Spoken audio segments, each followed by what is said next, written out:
Hello everyone, Dan here from the Next Issue Podcast. On today's video, I'll be doing a review for Masters of the Universe Revolution. This is episode 2, Ascension, a title with a double meaning. So if you haven't seen, I'm doing a review and an overview. So there will be spoilers for the episode because we're going to go through some of the high level points of what happened in the plot. Real quick, let me go over some of the cast that you'll hear in this episode. We have Melissa Benoist as Tila. We, of course, have Chris Wood as He-Man or Adam. We have Leon Cunningham as Duncan. Keith David as the fantastic voice of Hordak. Mark Hamill as Skeletech or Skeletor. We also have Griffin Newman as Orko. Stephen Root as Cringer and Battlecat. William Shatner introduced last episode as Keldor. We also have new voices for this episode. John Delancey as Granomir. We also have Lena Headey coming back as Evil Lynn, or maybe just Lynn now. We also have Tim Sheridan as King Micro and Harley Quinn Smith as Queen Amelia, who are King Randor's parents. So we get to see a little bit of flashback there. And that's kind of where things kick off for the episode. We have a flashback to a young Keldor and King King Randor. So interestingly enough, it's fun to see the dynamic between the king and his long lost brother. Now, all throughout this, we know there's, even from the first episode, there's been some seeds planted that Keldor may not be everything that he seems. Uh, we do know that Keldor is vanished to go back to his home, so he is the adopted brother of King Randor. And then Keldor in the present timeline, Keldor and Adam have a conversation about Eternia until everything is disrupted by an attack led by Skeletech. This is I gotta say, every time that Adam transforms into He-Man, this show really makes a show out of it. It's a big part of the display, and I really enjoy it. I think it's really fun to see him transform. We also have the other story where Tila continues her search for those other powers, and we are introduced with maybe one of my favorite characters introduced in this season, Granomir, who is the dragon, who's also there with Lynn or Evil Lynn. And she's it's also great to hear Lena Headey back again. I think she's one of my favorite performances from not just this season, from last season. I think Evil Lynn was just such a great character all throughout season one.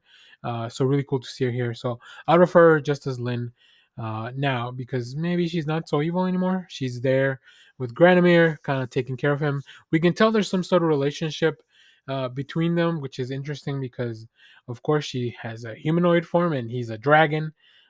So I will say some of the dialogue here, and this is where Mark Hamill excels. It's very silly. It's just nonsense dialogue.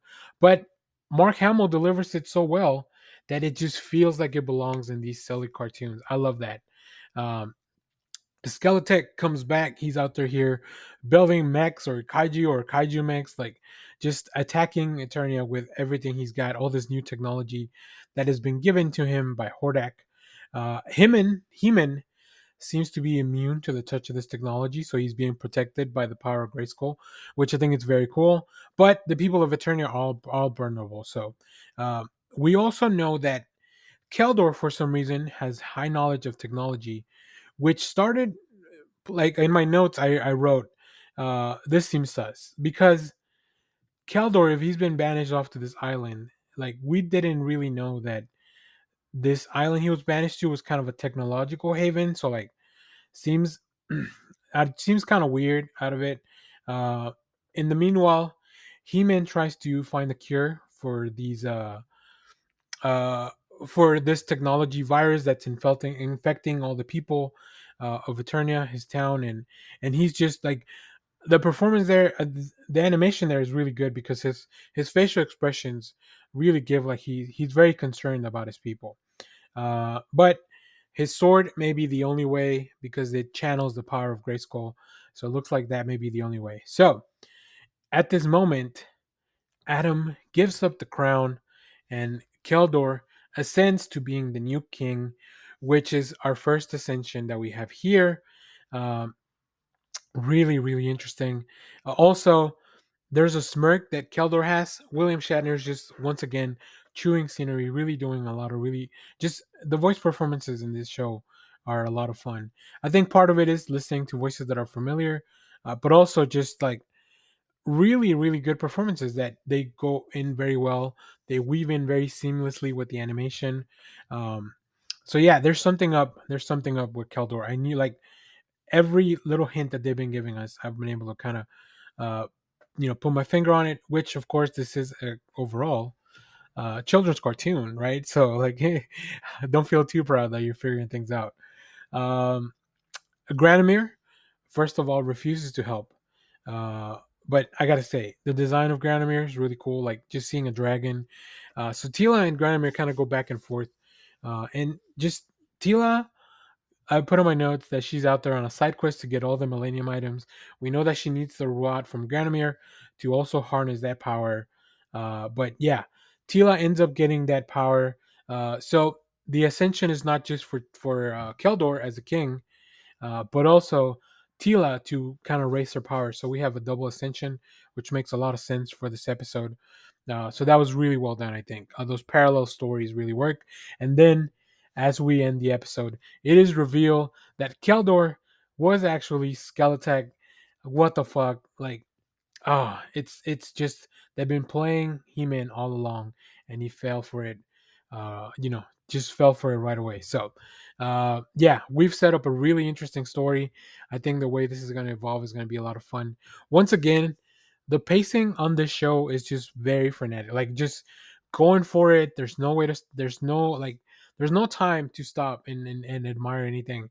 We are trying to tell the story in 5 episodes, and we got to go for it very quickly. So that might be, that might be something that people don't enjoy. That just the how fast the story's moving along. But I didn't really have any issues with it. I thought it was I overall like continuing to be able to catch on everything that's going on. I like the evolution of technology in the show. Once again, I like the animation, just really cool battles.